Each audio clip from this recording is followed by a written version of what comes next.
शांति राहुल भाई जी। आज के सत्र में आपका बहुत बहुत स्वागत है। अव्यक्त मुरली मंथन की ओर से, ग्रुप की ओर से आपका बेहद दिल से स्वागत है। और जैसे जैसे हम अव्यक्त वाणियों का मनन चिंतन कर रहे हैं, रिवीजन करते जा रहे हैं, तो बहुत अच्छी अनुभूति हो रही है और संगठन की शक्ति का भी अनुभव हो रहा है कि संगठन से जब मिलकर के हम सब रिवीजन करते हैं तो एक अलग ही मंथन निकलता है। सबका अलग अलग मंथन निकलता है, सबका अपना मनन चिंतन होता है, जिससे कई और ज्ञान के पॉइंट्स भी मिलते हैं। तो आपका जो तरीका है, इतने सहज तरीके से आप सभी से इतना अच्छे से मनन चिंतन करवा रहे हैं, बाबा ने जो प्रश्न गहराई में हमसे पूछे हैं तो उनका एक बार फिर रिवीजन हो जाता है। तो और आपकी पीडीएफ फाइल, आपके जो चार्ट का तरीका है, वो भी हम सबके लिए बहुत बहुत हेल्पफुल है। आपकी मेहनत है जो हम सबके काम आ रही है। Thank you so much. तो भाई जी, आपका बहुत बहुत स्वागत है और ग्रुप में आज आए सभी लोगों का भी, नए सदस्यों का भी बहुत बहुत स्वागत है जी। शुरू कीजिएगा। ओम शांति। थैंक यू राखी बहन। ओम शांति।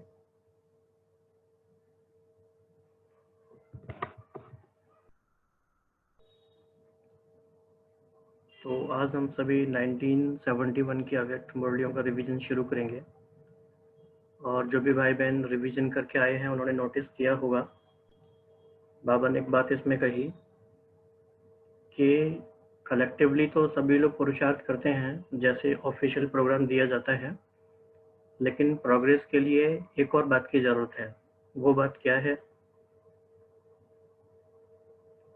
वो बाबा ने कहा अपना इंडिविजुअल प्रोग्राम बनाओ। हम सबको ये ध्यान देना है कि जो भी हमें ग्रुप में बताया जा रहा है या किसी भी क्लास में बताया जाता है, मधुबन से जो भी हमें आता है, वो तो सब ठीक है, लेकिन हमारा इंडिविजुअल अटेंशन किस बात पर है और हमारा इंडिविजुअल पुरुषार्थ क्या है, क्योंकि ये सारी थीम्स बार बार मुरलियों में आती हैं। बाबा ने कहा इसके लिए एक डायरी मेंटेन करो और इसके लिए एक टाइम टेबल बनाओ।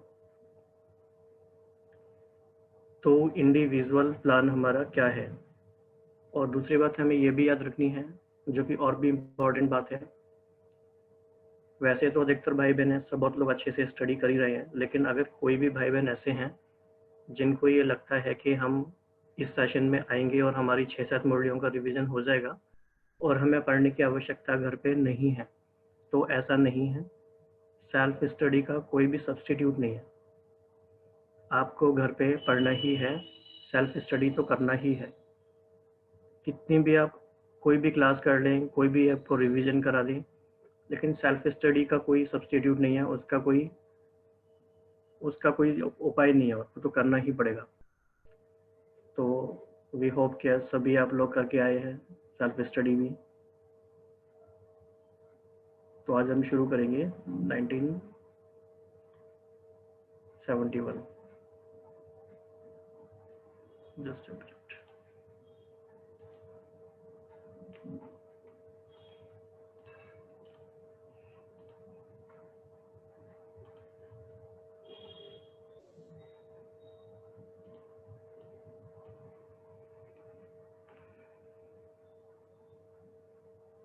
आज से हम एक और काम शुरू करेंगे इसमें कि सभी की अटेंडेंस भी लेंगे, ताकि पता चलेगा कौन कौन रेगुलर हैं और उसी हिसाब से फिर आगे की पढ़ाई को कंटिन्यू किया जाएगा। तो उसका तरीका एक ये है कि आप सभी लोग चैट बॉक्स में अपना नाम और अपना सिटी और अपना सेंटर टाइप करते जाइए बस। जब भी आपको बीच में इसमें टाइप मिले तो वो आपकी अटेंडेंस की तरह काउंट हो जाएगा। तो आज 1971 का फर्स्ट पार्ट है और इसका सिलेबस है ये 7 मुरलियाँ, 7-8 मुरलियाँ हैं ये।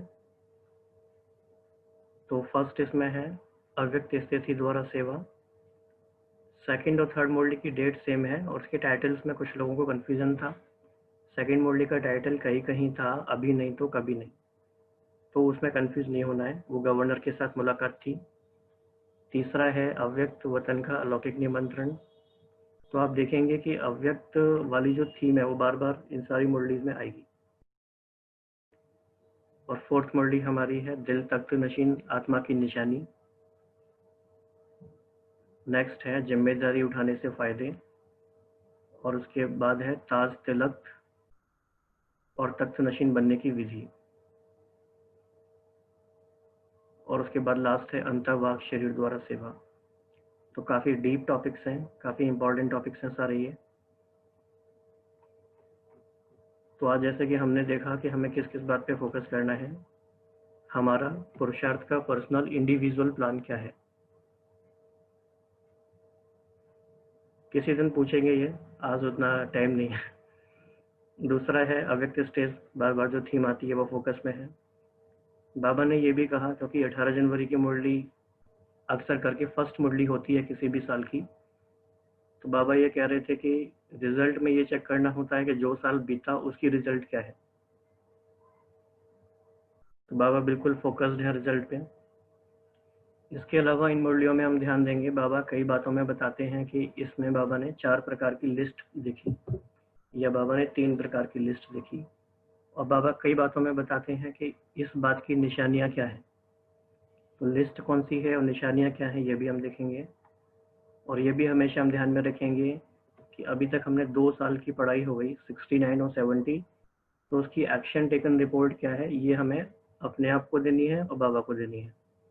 तो ये हम खुद अपनी रिपोर्ट्स बनाते रहेंगे।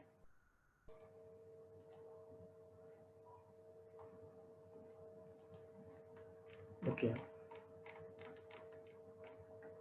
तो फर्स्ट मुरली पे हम आएंगे।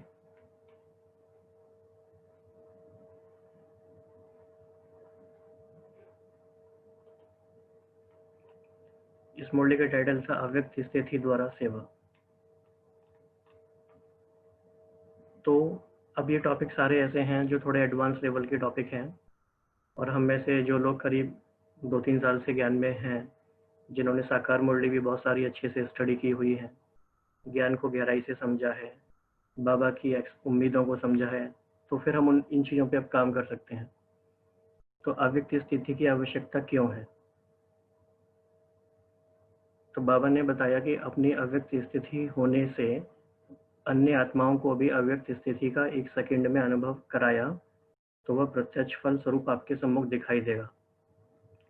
आवाज से परे स्थिति में स्थित हो, फिर आवाज में आने से वह आवाज नहीं लगेगा, लेकिन उस आवाज में भी अव्यक्ति वाइब्रेशन का प्रवाह किसी को भी बाप की तरफ आकर्षित करेगा। वह आवाज सुनते हुए उन्हों को आपकी अव्यक्त स्थिति का अनुभव होने लगेगा। तो ये सारी ऊंची मंजिल है, इसके लिए काफ़ी अटेंशन देना है, अंतर्मुखी होकर रहना है। तो बाबा इसमें उसका महत्व बताते जा रहे हैं कि क्या क्या हुआ इससे। 1 सेकंड की अव्यक्त स्थिति का अनुभव आत्मा को अविनाशी संबंध में जोड़ सकता है, और उस आत्मा को माया अनुभवी आत्मा को हिला नहीं सकती। इसके कंपैरिजन में या इसके कॉन्ट्रास्ट में क्या है, सिर्फ आवाज द्वारा प्रभावित हुई आत्माएं अनेक आवाज सुनने के आवागमन में आ जाती हैं।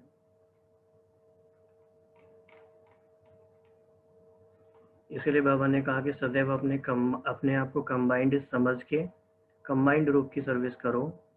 कंबाइंड रूप की सर्विस का मीनिंग है अव्यक्ति स्थिति और फिर आवाज में आना है।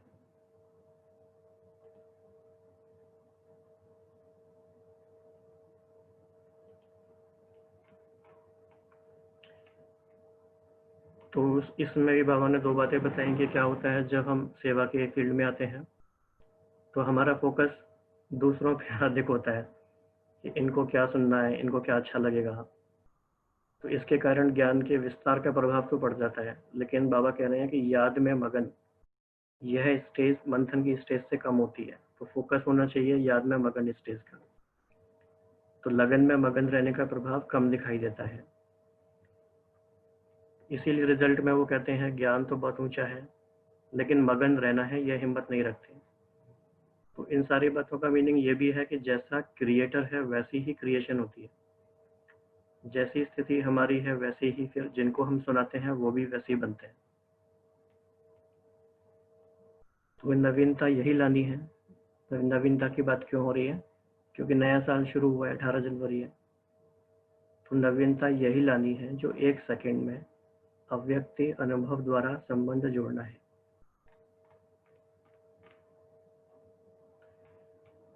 फिर बाबा ये भी बताते हैं कि आपका यूएसपी ही ये है कि आप अनुभव करा सकते हो, बाकी आत्माएं अनुभव नहीं करा सकती। और आज के समय में आवश्यकता क्या है अनुभव कराने की? थोड़े ही समय में अनुभव करने के इच्छुक हैं, सुनने के इच्छुक नहीं है। तो ये बाबा ने टोटल बताया कि कैसे आपको अव्यक्त स्थिति द्वारा सेवा करनी है। फिर आज क्योंकि 18 जनवरी का है ये, तो बाबा ने कहा 3 प्रकार की याद आपके पास पहुंची। लेकिन बाबा फिर अपने टॉपिक पे आते हैं कि वर्ष समाप्त होने से स्टूडेंट को अपनी रिजल्ट निकालनी होती है। तो अगर हमारा कोई भी ऐसे ईयर एंड होता है और ईयर एंड हम अपना असेसमेंट करते हैं, तो पूरे साल की हमें किन किन बातों पे फोकस करना चाहिए? तो आप इसमें चैट बॉक्स में बता सकते हैं कि किसी भी ईयर के एंड में हमें किस किस बात की चेकिंग पे फोकस करना है, या आप इंडिविजुअली किस किस बात पे फोकस करते हो।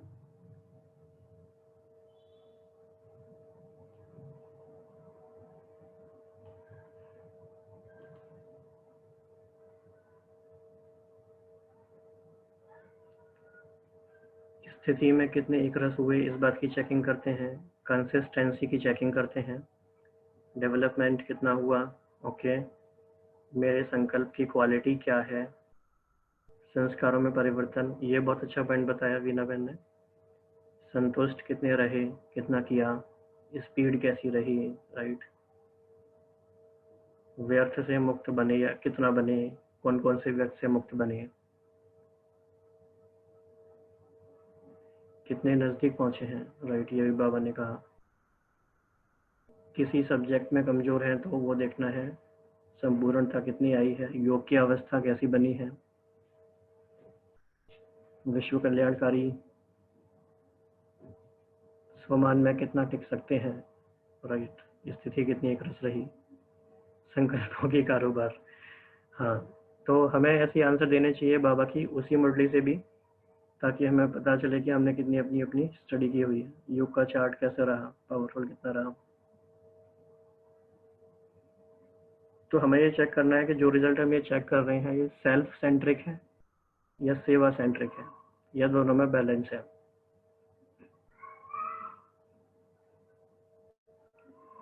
बाबा ने बताया 4 बातें चेक करनी है। अपने में सर्व प्रकार की श्रेष्ठता कितनी है, ये बड़ी छोटा सा वर्ड है लेकिन बड़ी गहरी बात है, हर बात में एक्सेलेंस लेके आना।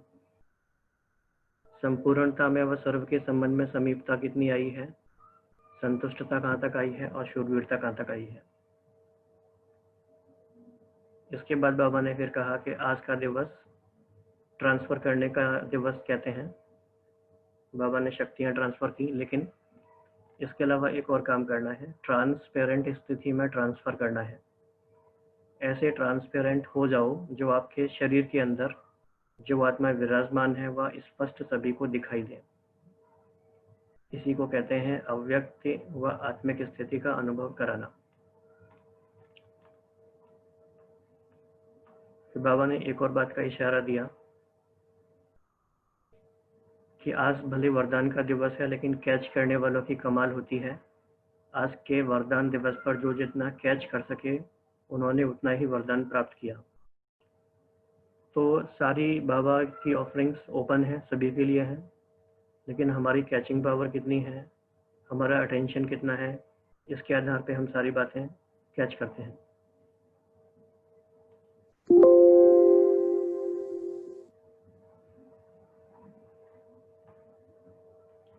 तो ये फर्स्ट मुरली पे हमने थोड़ा रिवीजन किया। इसके बाद बाबा ने गवर्नर से मीटिंग की, तो बाबा ने उनको याद दिलाया और उनके द्वारा हम सबको भी याद दिलाया कि ये जो अलौकिक मिलन का सौभाग्य है ये पूरे कल्प में बहुत थोड़े समय के लिए और थोड़े लोगों को मिलते हैं। तो हमें हमेशा ये याद रखना है कि हम बहुत भाग्यशाली हैं कि हमें यह अलौकिक मिलन का सौभाग्य मिला और काफी लंबे समय तक मिला। फिर बाबा ने उनको कहा कि 2 बातों पर ध्यान दो, स्वयं पर और समय पर। तो ये छोटे छोटे कीवर्ड्स हैं लेकिन इंपॉर्टेंट कीवर्ड्स होते हैं, हमेशा ध्यान रखते हैं। बाबा ने फिर उनसे पूछा कि अपना असली घर याद है, और असली घर कौन सा है।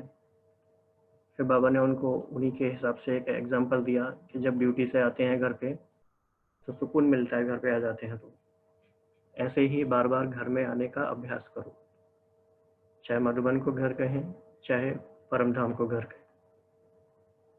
फिर बाबा ने उनको ये बताया कि अकाल मूर्त अगर बनेंगे तो क्या क्या फ़ायदे होंगे, उस स्थिति में आने से क्या क्या फ़ायदे हैं। तो आप बता सकते हैं, आपको याद है अकाल मूर्त होने से क्या फ़ायदे हैं, क्योंकि ये इम्पोर्टेंट सामान है अभी आज के टाइम में।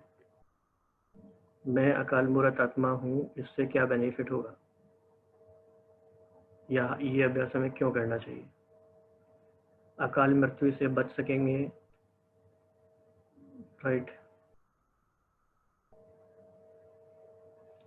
सिर्फ हाँ, समस्याओं से सुरक्षा होगी, भय नहीं रहेगा, राइट, निर्भय हो जाएंगे और समस्याओं से बच जाएंगे, सर्व समस्याओं से। ठीक है, तो ये छोटी सी मुरली थी। अब इसके बाद आएंगे हम नेक्स्ट। इस मुरली का टाइटल था अव्यक्त वचन का निमंत्रण। ये मुरली बहुत इम्पोर्टेंट है और बाबा ने इसमें काफ़ी इम्पोर्टेंट मीटिंग्स भी की हैं, तो ये मुरली काफ़ी बड़ी मुरली है ये।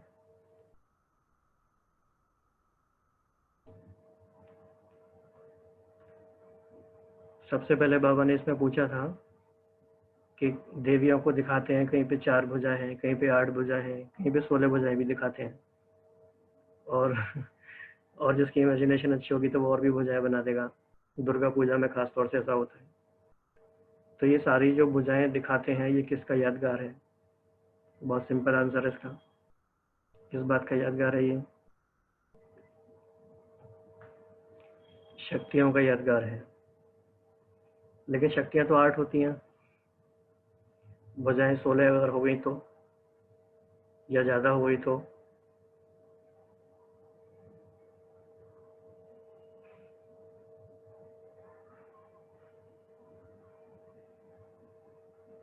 राइट, तो विनयबेन ने बोला है कि मुख्य 8 शक्तियां हैं, लेकिन उन 8 शक्तियों के कॉम्बिनेशन से और बहुत सारी शक्तियां बनती हैं। जैसे कुछ प्राइमरी कलर्स होते हैं और उनको मिलाने से और हजारों लाखों कलर्स बन जाते हैं। ऐसे ही मुख्य शक्तियां 8 हैं, लेकिन उनके डेरिवेटिव्स और हो सकते हैं, बाकी बहुत सारी शक्तियां हैं, राइट, उपशक्तियां। तो ये भी एक अच्छा होमवर्क हो सकता है कि हम इसकी एक लिस्ट बनाएं कि कौन कौन सी शक्तियां बाबा ने हमें बताई हैं या हमें लगता है हमारे पास हैं और हमने कितनी यूज़ की हैं। तो एक एक शक्ति का हम ऑडिट करें, लिख के करें आराम से। मतलब कितना अच्छा है, दिन भर आप बैठ जाइए, जब भी टाइम मिले आप लिखते रहिए ये शक्ति मेरे अंदर कितनी है, मुख्य शक्तियों के अलावा भी। तो इन सब पे हम ध्यान दे सकते हैं, बहुत अच्छी एक्सरसाइज है ये। इस पे तो पूरी रिट्रीट हो सकती है एक दिन की, और कभी हम लोग ऐसा प्लान करेंगे तो आप याद दिलाते रहना।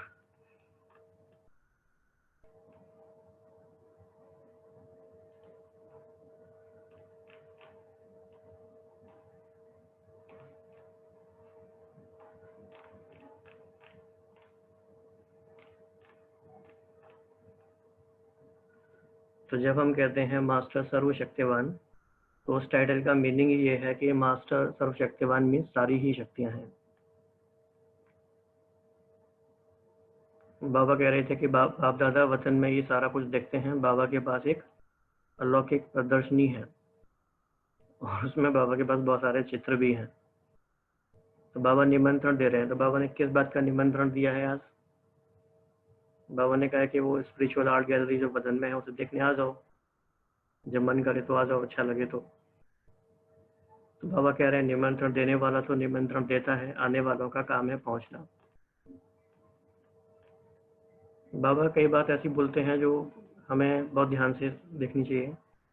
बाबा ने कहा कि बाप दादा आप सभी से करोड़ गुना ज्यादा खुशी से निमंत्रण देते हैं, सीधे ही करोड़ गुना। तो सच में बाबा का एक्सप्रेशन ही बहुत कमाल है। बाबा ने इसका तरीका बताया क्या करना है, और ये हम सबको करना है इस वीक में। अव्यक्त स्थिति का अनुभव कुछ समय लगातार करो तो ऐसे अनुभव होंगे जैसे साइंस द्वारा दूर की चीजें सामने दिखाई देती हैं। ऐसे ही अव्यक्त वतन की एक्टिविटी यहाँ स्पष्ट दिखाई देगी। तो अव्यक्त स्थिति एक तरह से टेलीविजन यानी दूर का दर्शन करा सकता है। तो आप सबने ये मुरली पढ़ ली होगी, इसी वीक में पहले ही पढ़ ली होगी। तो आपने ये अभ्यास किया, किसी ने किया है तो कुछ अपन अनुभव बताएंगे अपना। बाबा ने निमंत्रण दिया तो आप गए भी होंगे ऊपर, तो फिर क्या क्या दिखाई दिया?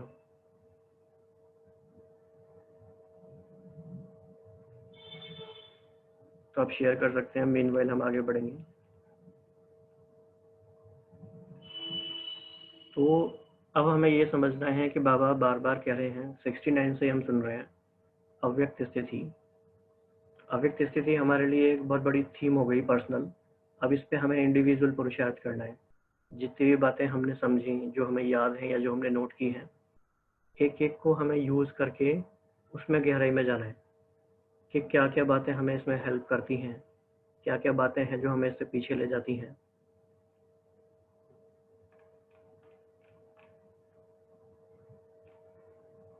तो बाबा कह रहे हैं एक एक दिन ऐसे अटेंशन देके देखो। फिर बाबा ने कहा कि आपका समय ऐसा चल रहा है जो एक एक कदम अटेंशन रखकर चलने का है। कहते भी हैं सावधानी हटी दुर्घटना घटी।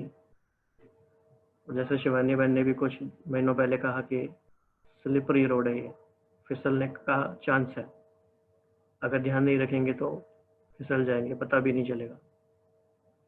और फिर हम डिफेंस करेंगे अपने आप को कि नहीं, वो बात ही ऐसी थी फिसलने वाली। तो हम ध्यान से नहीं चले, ये भी तो बात है ना। इसीलिए अभी कदम कदम पर अटेंशन। और अनुभव कराने के लिए तो सिर्फ एक ही तरीका है और कोई तरीका ही नहीं है। अनुभव कराने के लिए स्वयं अनुभव स्वरूप बनेंगे, तब सर्वात्माओं की इच्छा पूर्ण कर सकेंगे।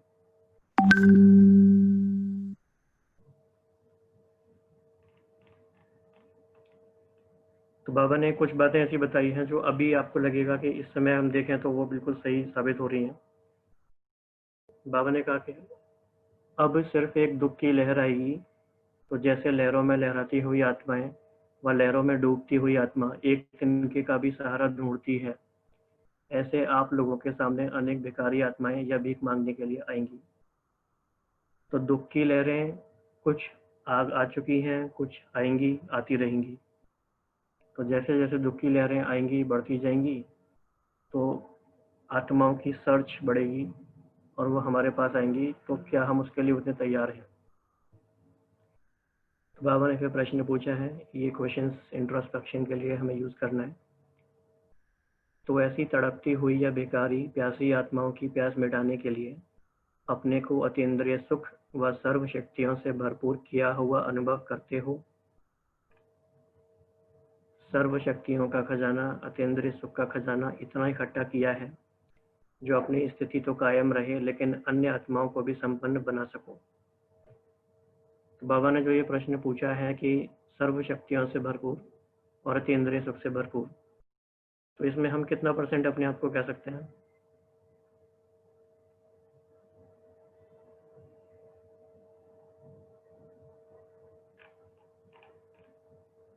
कितना % हमने अपने आप को भरा है इन सारी चीजों से?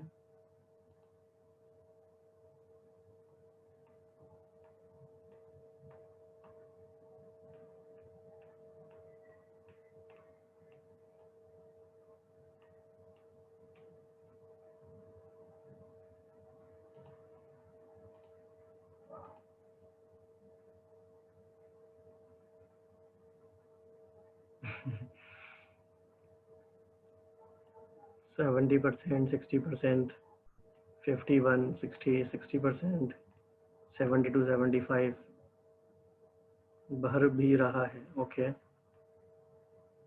Can not tell % right, maybe 70 तो अब 30 हो गया ऐसा लगता है। जैसे जैसे सिचुएशंस आएंगी तो वो हमारा टेस्ट होता जाता है। तो पहले छोटे छोटे टेस्ट होते हैं, फिर बड़ा बड़ा टेस्ट होता है अगर छोटे टेस्ट क्रॉस करते हैं तो।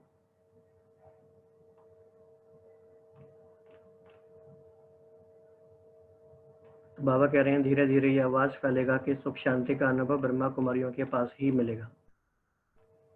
और इसमें भी क्या बातें समझनी है कि ऐसी तड़पती हुई आत्माएं 7 दिन के कोर्स के लिए भी ठहर नहीं सकेंगी। तो उस समय उन आत्माओं को कुछ ना कुछ अनुभव की प्राप्ति करानी होगी। अभी तो फिर भी 7 डेज कोर्स करा रहे हैं, बहुत सारे कोर्स करा रहे हैं। 7 डेज का कोर्स भी 10 डेज चल जाता है, ऐसे भी हो जाता है। लेकिन ऐसा भी समय आएगा जब करा नहीं सकेंगे। फिर बाबा ने एक बहुत अच्छी बात कही, और ये बात शायद ही किसी और मुरली में आई हो। ये काम की बात है, आपको नोट करनी है। बाबा बता रहे थे कि अव्यक्त वतन में अनुभव पहले जैसे करते थे तो वो ध्यान में जाने से भी अच्छा होता था। तो बच्चों ने कहा अभी भी करा दो।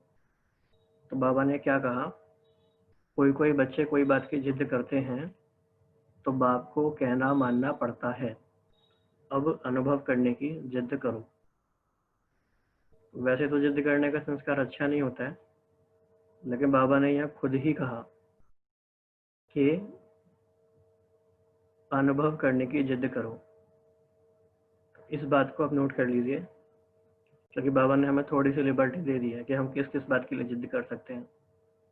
तो अनुभव करने के लिए, अव्यक्त वतन का अनुभव करने के लिए इन अ पॉजिटिव वे हम ये कर सकते हैं।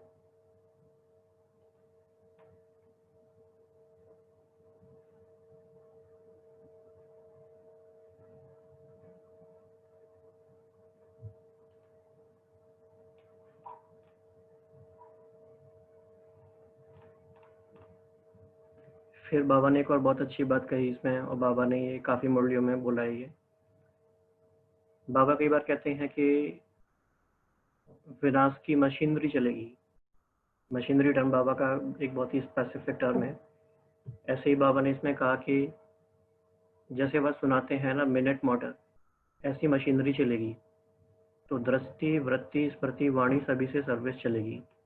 माना कि बहुत थोड़े थोड़े टाइम में ही सेवा करनी होगी या उनको वर्षा दिलाना होगा,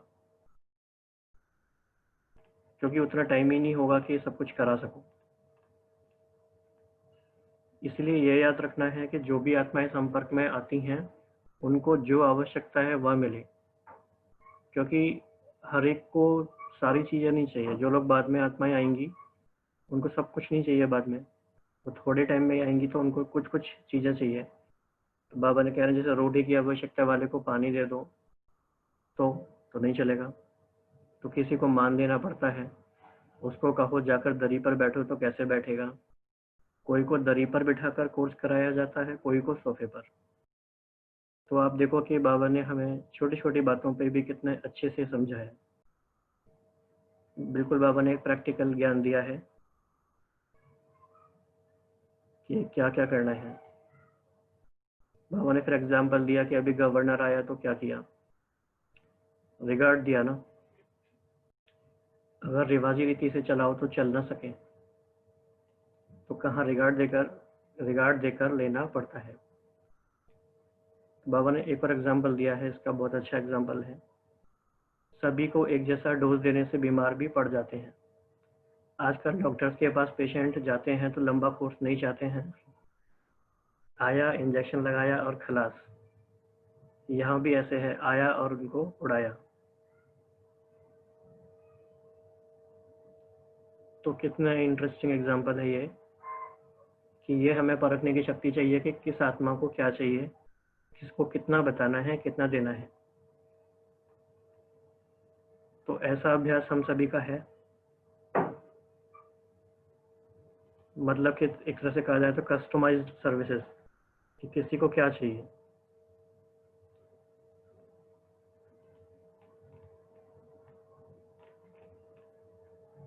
बाबा ने फिर और भी बहुत प्यारी प्यारी बातें बताई हैं, आप सबने पढ़ी होंगी, फिर भी रिवीजन कर देते हैं। बाबा ने कहा कि स्वभाव से भी सर्विस कर सकते हो। कैसे? जैसे सहेली बनाकर किसी को अनुभव से भी प्रभावित कर सकते हैं।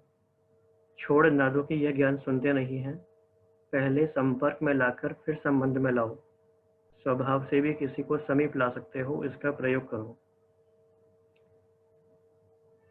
तो ये बहुत ही पेशेंस की बात है और बहुत ही दूरदृष्टि की बात भी है कि पहले हमें ये परखना है कि ये आत्मा डायरेक्ट नहीं आ सकती, इसको पहले संपर्क में लेकर आना है, फिर धीरे धीरे संबंध में लेकर आना है। तो स्वभाव से भी किसी को समीप ला सकते हो। बाबा ने कहा इसका प्रयोग करके देखो, तो आपने ऐसे प्रयोग किए होंगे। फिर इतने अच्छे अच्छे एग्जाम्पल्स हैं इस मुरली में। बाबा ने कहा जैसे बैंक में अलग अलग तरह के अकाउंट्स होते हैं, तो जो जो जिसकी सर्विस करने के निमित्त बनते हैं वह उस समय ऐसे ही खाते में जमा होता है।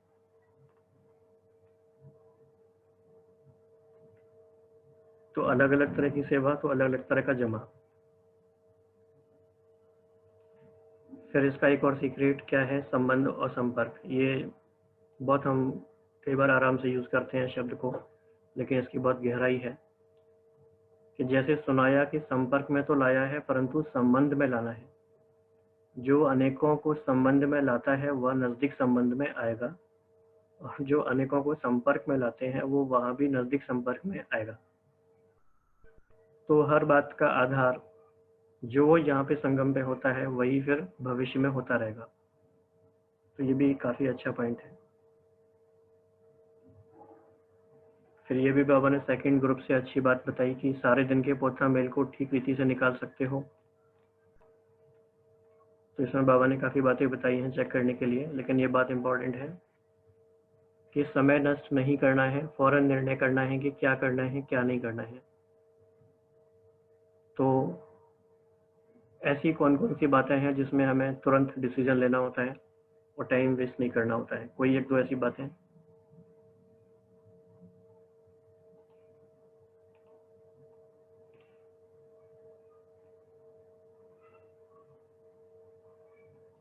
डिसीजन मेकिंग फास्ट हमें कहाँ कहाँ पे करनी होती है?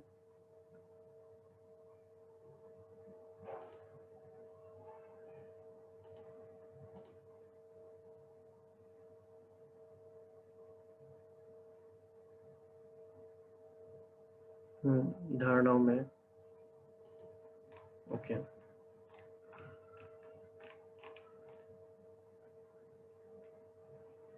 तो इस मॉडल में एग्जांपल्स बहुत सारे अच्छे अच्छे हैं, ये हमेशा याद रखने हैं क्योंकि इनसे इजी समझना भी इजी हो जाता है और समझाना भी इजी हो जाता है।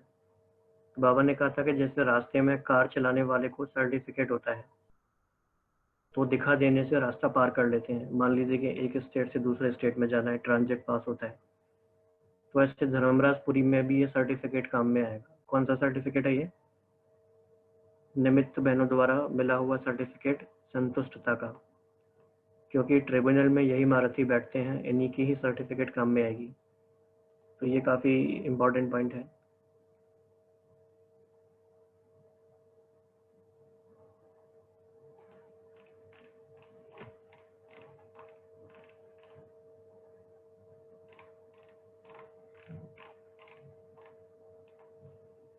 फिर बाबा ने एक और बात बताई, कुछ बातें ऐसी हैं जो हमें पता होती है, लेकिन हर एक मुरली में बाबा उसकी अलग अलग डेप्थ में जाते हैं। जैसे ये हमें पता ही है कि बालक बनना है और मालिक बनना है। तो आज बाबा ने बताया कि संपर्क और सर्विस में बालकपन, याद की यात्रा और मंथन करने में मालिकपन। तो मालिकपन इस बात में चाहिए, ये कभी ऐसे सोचा नहीं होगा आपने। तो साथियों और संगठन में बालकपन और व्यक्तिगत में मालिकपन, ये है युक्ति युक्त चलना। तो युक्त युक्त चलने की बहुत अच्छी डेफिनेशन है ये, तो इसको भी याद रखेंगे।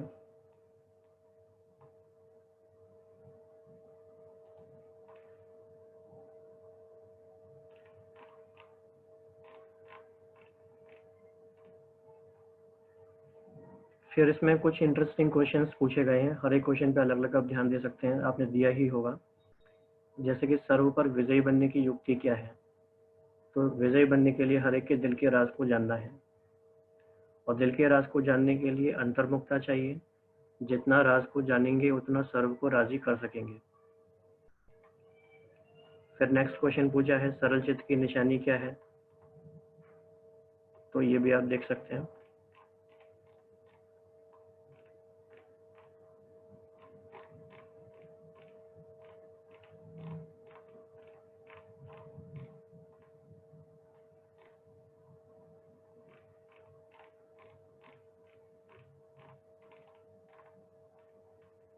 ये बात भी बाबा ने कई बार बताई है कि मधुबन है फाइनल ठप्पा व छाप लगाने का स्थान।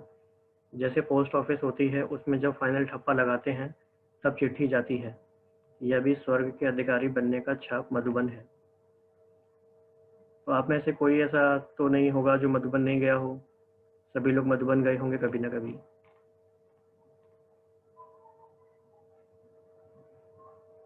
ओके, कोई कोई है ऐसे। बाबा ने एक और इंटरेस्टिंग बात बताई कि जब से जन्म लिया है तब से लेकर साथ है। यहाँ जन्म भी इसी समय होता है और साथी भी इस समय मिलता है। लौकिक में तो क्या होता है, जन्म पहले होता है और साथी बाद में मिलता है। तो यहाँ पे क्या है, अभी अभी जन्म अभी अभी साथी। तो छोटी बात है पर इंटरेस्टिंग बात है और याद रखने वाली बात है।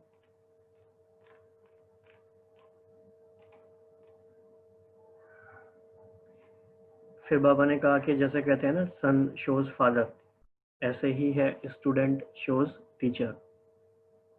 कैसे? आपको समझाने की आवश्यकता नहीं, आपके कर्म देखो नो के दिल में संकल्प उठे कि यह किसके बच्चे हैं, किस द्वारा ऐसे बने। तो जैसे स्टूडेंट शोज टीचर है, सन शोज फादर है, ऐसे और क्या क्या हो सकता है, और किस किस बात में हम ये यूज कर सकते हैं?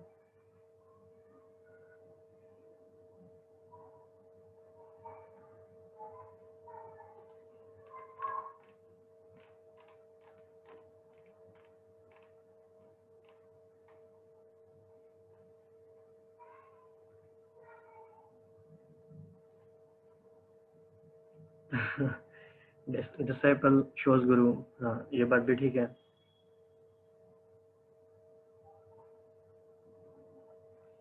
बाबा ने फिर एक लास्ट पॉइंट और बताया, इसमें ये भी इम्पोर्टेंट पॉइंट है, ले लेते हैं इसको। कई बार कुछ बांधेलियाँ होती हैं या बांधेले होते हैं, तो वो पूछते हैं कि हम सर्विस नहीं कर सकते हैं तो हम क्या करें। तो बाबा ने कहा कि बांधेली स्वतंत्र रहने वालों से अच्छी है। स्वतंत्र अलबेले रहते हैं, बांधेले की लगन अच्छी रहती है। तो याद को पावरफुल बनाओ। बाबा ने इसमें एक ट्रिक बताई कि बंधन से मुक्त करने के लिए अपनी चलन को चेंज करो। जो घर वाले देखें कि यह चेंज हो गई है, तो जो कड़ा संस्कार है वह चेंज करो। वह अपना काम करें, आप अपना काम करो। मतलब आप उनसे गुण उठाओ कि वह कैसे अपना कर्तव्य कर रहे हैं, आप भी करो। तो इससे धीरे धीरे क्या होगा, आपके चेंज होने से उनमें भी चेंज आएगा, फिर आपके बंधन खत्म हो जाएंगे।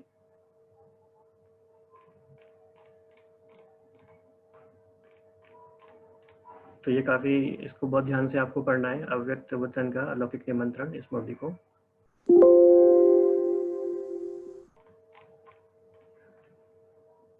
अब हम पढ़ेंगे दिल तक नशीन आत्मा की निशानियां।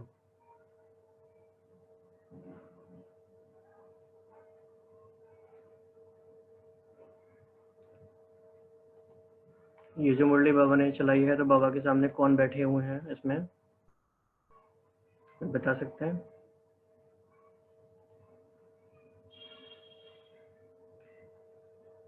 इस मुरली को सुनाते समय बाबा के सामने कौन बैठे हुए हैं? टीचर्स बैठे हुए हैं, राइट। तो बाबा ने काफी सारे इसमें अच्छे इशारे दिए हैं टीचर्स के हिसाब से।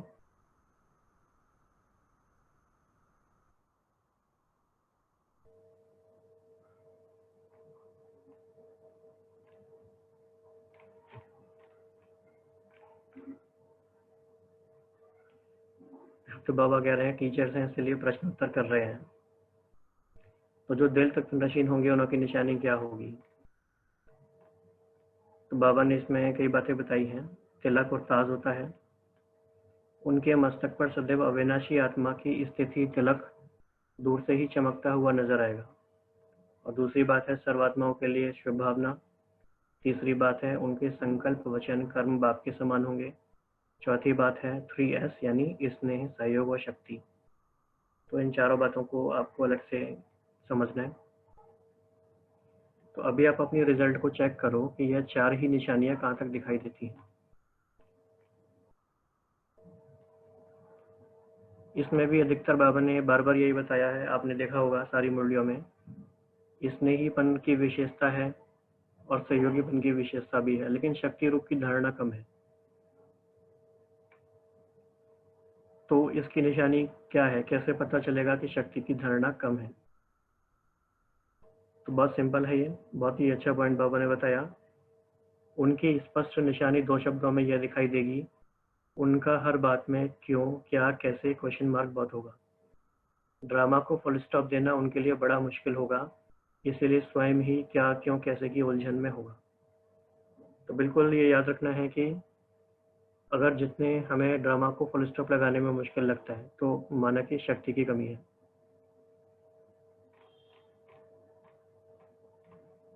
और दूसरा एक और बात क्या होगी कि ब्राह्मण कुल की जो मर्यादाएं हैं, उन सर्व मर्यादाओं का स्वरूप नहीं बना सकेंगे। लेकिन इसमें एक इंटरेस्टिंग बात यह है कि समझते सभी होंगे, समझने में कमी नहीं होगी, मर्यादाओं की समझ पूरी होगी, परंतु मर्यादाओं में चलना यह शक्ति कम होगी। तो 2 बातें हो गई, एक तो क्वेश्चंस बहुत आएंगे, फुल स्टॉप लगाना मुश्किल होगा, और दूसरा है मर्यादाओं में चलना, ये भी मुश्किल लगेगा।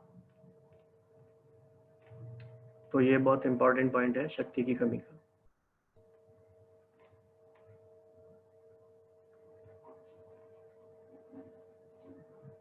तो बाबा कह रहे हैं इन बातों से अपने को चेक करो।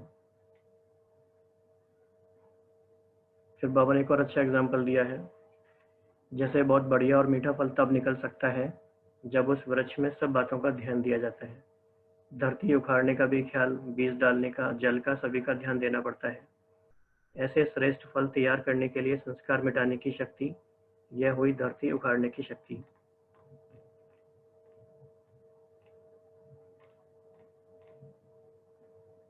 हाँ, ये टीचर्स के लिए बाबा ने बहुत अच्छा बताया है। तो इस ग्रुप में कोई टीचर्स हैं यहाँ पे जो सेंटर को संभालते हैं? ओके, तो टीचर्स के लिए बहुत अच्छे अच्छे पॉइंट्स बाबा ने बताए हैं कि सर्वगुण एक एक आत्मा में भरने का प्रयत्न करना चाहिए। आप टीचर्स को हर एक से इतनी मेहनत इतनी करनी चाहिए, जो कोई आत्मा भी ये उलाहना ना दे कि हमारी निमित्त बनी हुई टीचर ने हमको इस बात के ऊपर ध्यान नहीं खिंचवाया। तो आप सबको लगता है कि टीचर्स को ऐसा करना चाहिए अभी, या अभी वो समय चला गया, अब हमें खुद ध्यान रखना है अपने ऊपर?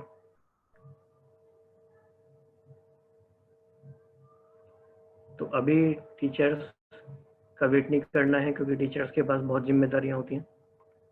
तो हमें बाबा ने कहा है, कई बार ये भी इशारा दिया है कि अब खुद ही हमें अपना ध्यान रखना है।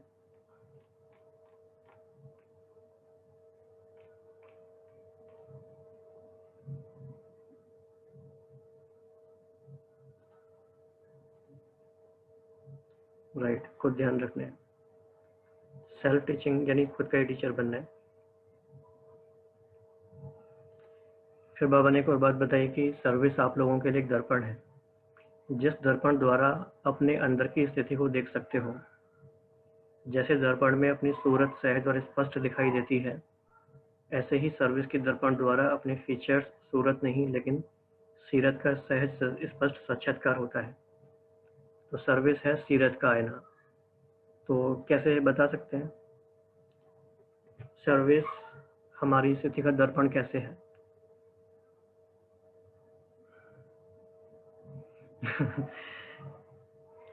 किसी ने बोला है खुद का भी और टीचर का भी ध्यान रखना है।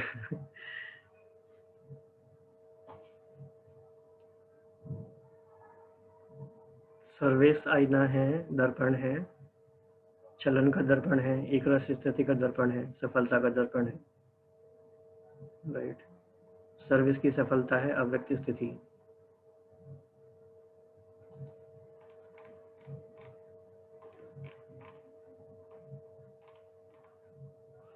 बाबा ने एक और फिर बताया कि शक्तिहीनता की 2 निशानियां बाबा ने पहले बताई। तीसरा शब्द है, अगर हम किसी बात में कहते हैं कि यह मेरी नेचर है, तो यह भी कहना शक्तिहीनता की निशानी है। और पुरुषार्थ शब्द को भी बाबा कह रहे हैं कि जैसे आप यूज करते हैं, वो पुरुषार्थ से छुड़ाने का साधन बना दिया है, यानी कि उसका मिस यूज किया है। तो बाबा कह रहे हैं टीचर्स को कि जब आप लोग ऐसा शब्द यूज करोगे तो टीचर आपके स्टूडेंट भी यूज करेंगे, क्योंकि जैसे कोई गुंबद में जो आवाज़ किया जाता है तो वह लौटकर आपके पास आ जाता है। इतना अटेंशन अपने संकल्पों पर भी रखना है।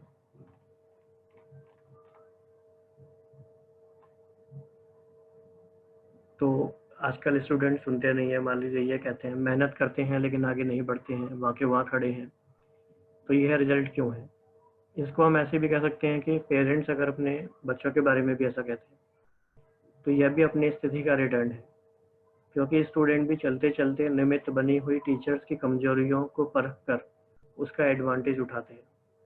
तो ये बहुत ही गहरा इशारा है बाबा का टीचर्स के लिए और सभी के लिए।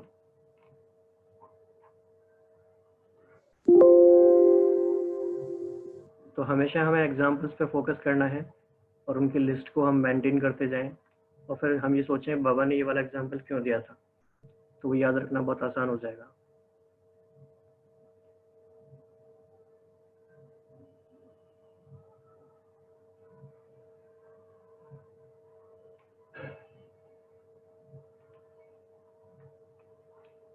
ओके,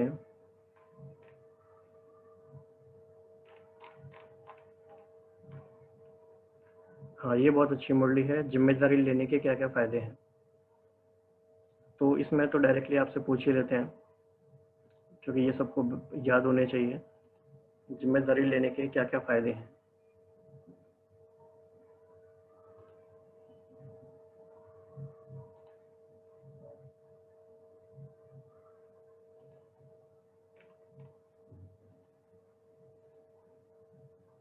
हल्कापन, लाइटनेस, ये तो बड़ी अपोजिट बात है। जिम्मेदारी लेने से तो भारी होना चाहिए।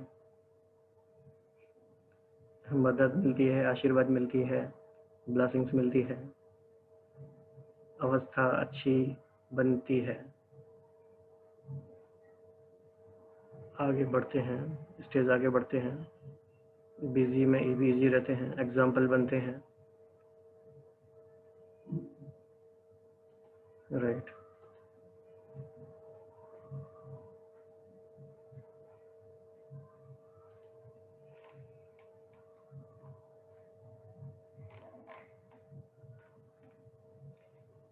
तो बाबा ने कहा कि आपके एक एक कदम के पीछे अनेकों के कदम उठाने की जिम्मेवारी है। अब ये समझना है कि ये कैसे काम करता है, इसका मैकेनिज्म क्या है, इसकी डायनेमिक्स क्या है। सर्व के उद्धार मूर्त बनने के कारण सर्वात्माओं की जो आशीर्वाद मिलती है, तो फिर हल्कापन भी आ जाता है, मदद भी मिलती है, जिसके कारण जिम्मेवारी हल्की हो जाती है। बड़ा कार्य करते हुए भी ऐसे अनुभव करेंगे जैसे कोई करा रहा है। यह जिम्मेवारी और ही थकावट मिटाने वाली है। तो ये बहुत ही इंटरेस्टिंग पैराग्राफ है, और जिन लोगों ने अनुभव किया है इस चीज़ का तो तुरंत ही इस बात को समझ पाएंगे। बाबा ने बहुत अच्छी लाइन कही कि फ्री रहना मन को भाता ही नहीं है। तो ऐसा है। फिर बाबा ने कहा कि जिम्मेवारी अवस्था को बनाने में बहुत मदद करती है।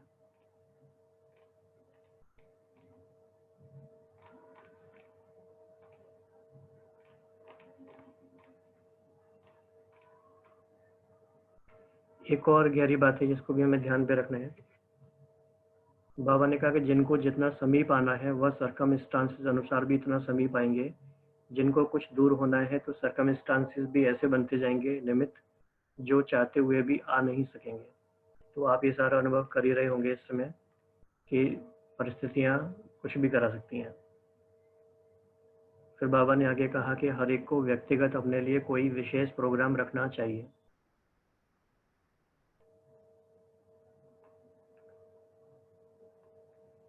जैसे सर्विस आदि के लिए प्रोग्राम बनाते हो, वैसे सवेरे से लेकर रात तक बीच बीच में कितना और कैसे अपनी याद की यात्रा पर अटेंशन रखने के प्रोग्राम रख सकते हो, यह डायरी बनानी चाहिए।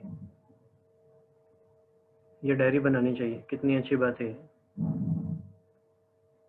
तो आप सब लोग डायरी मेंटेन कर रहे हैं अपनी, बाबा जैसे जैसे बता रहे हैं। किसी दिन हम एक अलग जूम सेशन रखेंगे और सिर्फ इसी बारे में चर्चा करेंगे कि सब लोगों का डायरी, टाइम टेबल और इंडिविजुअल प्रोग्राम का प्लान क्या चल रहा है। राइट। तो उसमें थोड़ा आप लोगों से फिर face to face direct interaction भी कर पाएंगे। बाबा ने फिर इसमें एक तरीका बताया ट्रैफिक कंट्रोल के लिए। उस समय दूसरे को भी 2-3 मिनट के लिए स्मृति दिलाओ कि अभी हमारा यह कार्य है, आप भी याद में रहो। जैसे मुकर्रर टाइम पर ट्रैफिक भी रोक लेते हैं, भले कितना भी जरूरी काम हो। कोई पेशेंट को हॉस्पिटल में जाना होगा तो भी रोक लेंगे। इसी रीति जहाँ तक कर सको उतना टाइम टेबल अपना बनाओ।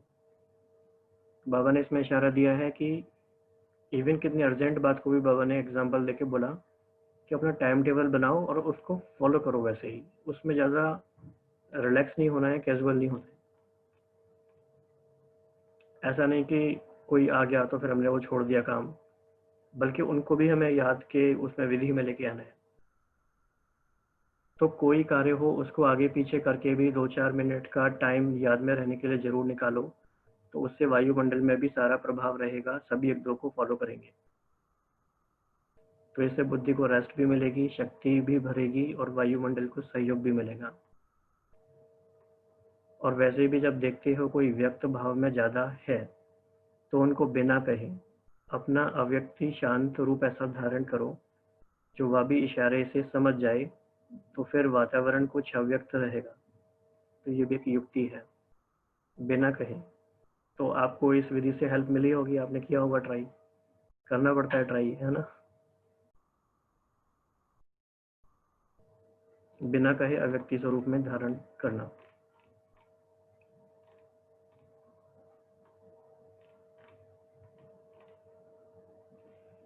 फिर बाबा ने कहा कि कोई कितना भी अशांत व बेचैन घबराया हुआ आए, लेकिन आपकी एक दृष्टि, स्मृति और वृत्ति की शक्ति उनको बिल्कुल शांत कर दे। तो ये सब हमें एक्सपेरिमेंट्स करने के लिए भी बाबा देते हैं बहुत सारी बातें। तो क्या ये पॉसिबल है?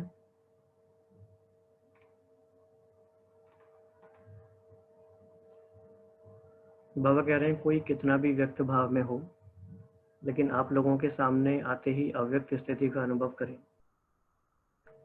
तो ये बाबा हमें बातें तो सारी अच्छी लग रही हैं, लेकिन इज इट पॉसिबल, क्या हम कर सकते हैं?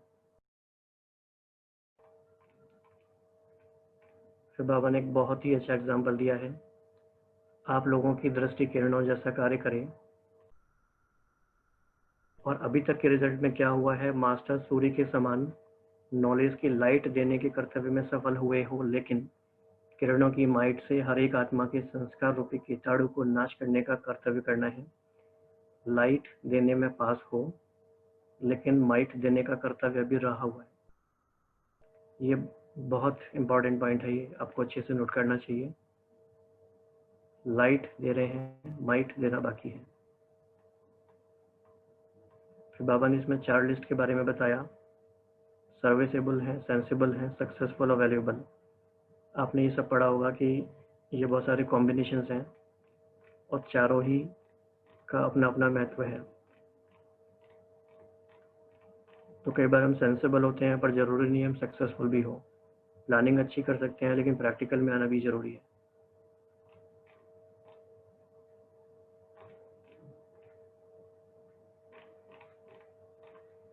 फिर बाबा ने सूर्य वाले एग्जाम्पल को फिर बताया। वातावरण को बदलने के लिए सदैव यह समझना चाहिए कि मैं मास्टर सूर्य हूँ। सूर्य का कर्तव्य क्या होता है, ये बहुत इंपॉर्टेंट पॉइंट है। साइंटिफिक इसके भी फाउंडेशन भी है। एक तो रोशनी देना है, दूसरा किचड़े को खत्म करना है। तो सदैव यह समझना चाहिए कि मेरी चलन रूपी किरणों से ये दोनों कर्तव्य होते हैं। सर्वात्माओं को रोशनी भी मिले, किचड़ा भी खत्म हो। मानो रोशनी मिलते किचड़ा खत्म ना हो, तो समझना चाहिए कि मेरी किरणों में पावर नहीं है। जैसे धूप तेज नहीं हो तो कीटाणु खत्म नहीं होंगे, मेरे में पावर कम तो ज्ञान रोशनी देगा, परंतु पुराने संस्कारों रूपी कीटाणु खत्म नहीं होंगे। जितनी पावरफुल चीज उतनी जल्दी खत्म, पावर कम तो समय बहुत लगेगा। तो इस वाले अभ्यास को तो बिल्कुल हम पूरा वीक पकड़ के रखें सभी, कि अपनी किरणों में लाइट तो है और उतनी माइट भी लेकर आनी है।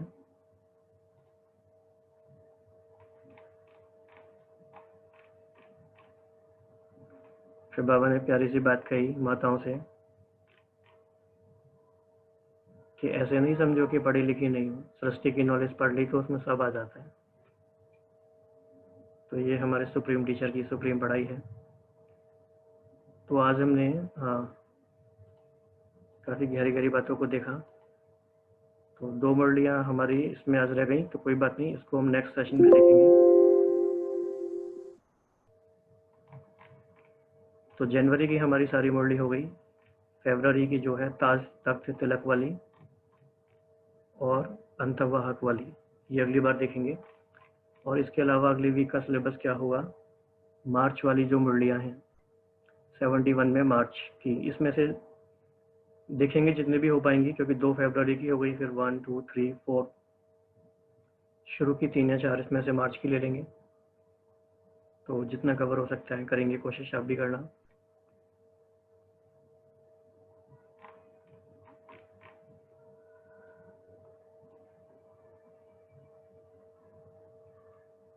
ओके, तो आज इतना ही। ओम शांति। ओम शांति। थैंक यू, शुक्रिया राहुल भाई जी। अव्यक्त वाणियों का जितनी बार रिवीजन करें, हर बार नए पॉइंट्स निकलते हैं। और बाबा भी चाहते हैं कि हम बच्चे अनुभवी मूर्त बने, इसलिए आज बाबा ने कहा कि बच्चे अनुभव करने की जिद करो। तो क्योंकि अनुभव जितना करते हैं, एक्सपीरियंस करते हैं, तो बाबा कहते हैं कि वो हमारी प्रॉपर्टी बन जाती है, हमारा अपना अनुभव होता है। इसीलिए बाबा हमसे ड्रिल भी करवाते हैं। तो भाई जी, एक रिक्वेस्ट है कि अगली बार हम स्टार्टिंग में या लास्ट में कोई ड्रिल जरूर करें।